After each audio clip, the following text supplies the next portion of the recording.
আসসালামু আলাইকুম ওয়া রাহমাতুল্লাহ। প্রিয় ভিউয়ার, শুভেচ্ছা জানিয়ে ভিডিওটি শুরু করছি। ভিডিওটি হচ্ছে তাদের জন্য নতুন সৌদি আরব, কাতার, দুবাই এই দেশগুলোতে আসবেন, মধ্যপ্রাচ্যের দেশ, আরব দেশগুলোতে। চলুন ভিডিওটি শুরু করা যাক। আজকের প্রথম বাক্যটি আমি সাজিয়েছি, আজকে কাজ বেশি। এর আরবি হচ্ছে আলিয়ম শোগল জিয়াদা। আজকে আরবি হচ্ছে আলিয়ম কাজ, আরবি অর্থ হচ্ছে শোগল বেশি, আরবি অর্থ হচ্ছে জিয়াদা। এরপরের বাক্যটি হচ্ছে তুমি সব কাজ জানো। আরবি হচ্ছে ইনতা কুল্লু শোগল মালুম। তুমি, আরবি হচ্ছে ইনতা। সব, আরবি হচ্ছে কুল্লু। কাজ, আরবি অর্থ হচ্ছে শোগল। জানো, আরবি অর্থ হচ্ছে মালুম। এর পরের বাক্যটি সাজিয়েছি, হ্যাঁ সব কাজ জানি। এর আরবি হচ্ছে আইয়া কুল্লু শোগল মালুম। হ্যাঁ সব কাজ জানি, আরবি অর্থ হচ্ছে আইয়া কুল্লু শোগল মালুম। এর পরের বাক্যটি সাজিয়েছি, প্রিয় ভিউয়ার, এখন আমার কাজ নাই। আরবি হচ্ছে আলহিন আনা মাফি শোগল। আরবি হচ্ছে আলহিন আনা মাফি শোগল। এখন, আরবি হচ্ছে আলহিন আমার, আরবি হচ্ছে আনা কাজ নাই, আরবি অর্থ হচ্ছে মাফি শোগল। এর পরের বাক্যটি হচ্ছে আমার কাজ দরকার। আরবি হচ্ছে আনা রিদ শোগল। আমার, আরবি হচ্ছে আনা কাজ, আরবি অর্থ হচ্ছে শোগল। দরকার, আরবি অর্থ হচ্ছে রিদ। এর পরের বাক্যটি আমি সাজিয়েছি, তুমি লোক ভালো না। আরবি হচ্ছে ইনতে নফর মাফি জেন। এখানে আপনি মাফি কয়েসও দিতে পারেন, ইনতে নফর মাফি কয়েস। তুমি, আরবি অর্থ হচ্ছে ইনতা। লোক, আরবি অর্থ হচ্ছে নফর ভালো না, আরবি অর্থ হচ্ছে মাফি জেন। এর পরের বাক্যটি হচ্ছে এখন ওপরে আসো। আমরা অনেক সময় কাজ করি, হয়তো কাউকে বলি ওপরে এসো, নিচে যাও, এটাই আর কি। এখন ওপরে আসো, আরবি অর্থ হচ্ছে আলহিন তাল ফোক। আরবি অর্থ হচ্ছে আলহিন তাল ফোক। এর পরের বাক্যটি হচ্ছে নিচে পরে যাও। আরবি অর্থ হচ্ছে তাহাদ বাদিন রোহ।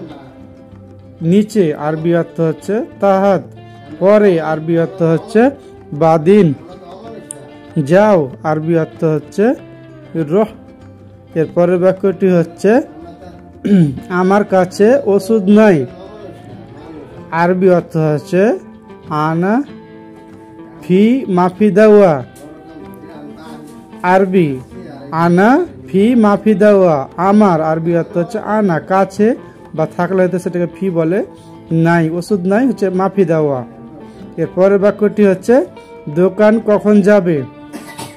আরবি অর্থ হচ্ছে রোহ মিতা বাকালা। বাকালাও বলতে পারেন, মাহালও বলতে পারেন, মাহাল বাকালা এভাবে আর কি বলে। কখন, আরবি অর্থ হচ্ছে মিতা যাবে, আরবি অর্থ হচ্ছে রোহ। এরপরে বাক্যটা হচ্ছে এখন আমি ব্যস্ত। আলহিন আনা মশগুল। আরবি হচ্ছে আলহিন আনা মশগুল। এখন, আরবি অর্থ হচ্ছে আলহিন আমি, আরবি অর্থ হচ্ছে আনা ব্যস্ত, আরবি অর্থ হচ্ছে মশগুল। এর পরের বাক্যটি সাজিয়েছি আমি এখন অবসর। আমি এখন অবসর, আরবি অর্থ হচ্ছে আলহিন আনা ফাজি। আরবি অর্থ হচ্ছে আলহিন আনা ফাজি আমি, আরবি অর্থ হচ্ছে আনা এখন, আরবি অর্থ হচ্ছে আলহিন অবসর, আরবি অর্থ হচ্ছে ফাজি। এর পরের বাক্যটি হচ্ছে আমি সকালে ব্যস্ত ছিলাম। আমরা অনেক সময় অনেকজনকে বলি না যে আমি সকালে ব্যস্ত ছিলাম, কি দুপুরে ব্যস্ত ছিলাম আর কি, এভাবে আর কি কথাটা। আপনি যে কোনো একটা টাইম দিতে পারেন। আমি সকালে ব্যস্ত ছিলাম, আরবি অর্থ হচ্ছে সুবা আনা ফি মশগুল। এর পরের বাক্যটি হচ্ছে আমার ছুটি লাগবে। আমার ছুটি লাগবে, আরবি অর্থ হচ্ছে আনা রিদ ইজাজা। এখানে আপনি এফবিও দিলে হবে, আনা এফবি ইজাজা। আমার, আরবি অর্থ হচ্ছে আনা ছুটি, আরবি অর্থ হচ্ছে ইজাজা লাগবে, আরবি অর্থ হচ্ছে রিদ। এর পরের বাক্যটি হচ্ছে ধন্যবাদ, আমি খুশি হলাম। আরবি অর্থ হচ্ছে শুকরান, আনা মবসুদ ফরহান। ধন্যবাদ আরবি অর্থ হচ্ছে শুকরান, মবসুদ আরবি অর্থ হচ্ছে খুশি, আমি আরবি অর্থ হচ্ছে আনা, হলাম আরবি অর্থ হচ্ছে ফরহান। এর পরের বাক্যটি আমি সাজিয়েছি প্রিয় ভিউয়ার, এই কাজটি কে করেছে? আরবি অর্থ হচ্ছে মিন সাউই হাদা সুগল। আমরা কেউ কাউকে জিজ্ঞাসা করি না এই কাজটা কে করেছে, আর কি এটাই মিন সাউই হাদা সুগল। এই আরবি অর্থ হচ্ছে হাদা, কাজটি আরবি অর্থ হচ্ছে সুগল, কে আরবি অর্থ হচ্ছে মিন, করেছে হচ্ছে সাউই। এর পরের বাক্যটি হচ্ছে এই কাজ করিম করেছে। এই কাজ করিম করেছে আরবি অর্থ হচ্ছে হাদা সুগল করিম সাউই। এই আরবি অর্থ হচ্ছে হাদা, কাজ আরবি অর্থ হচ্ছে সুগল, করেছে আরবি অর্থ হচ্ছে সাউই।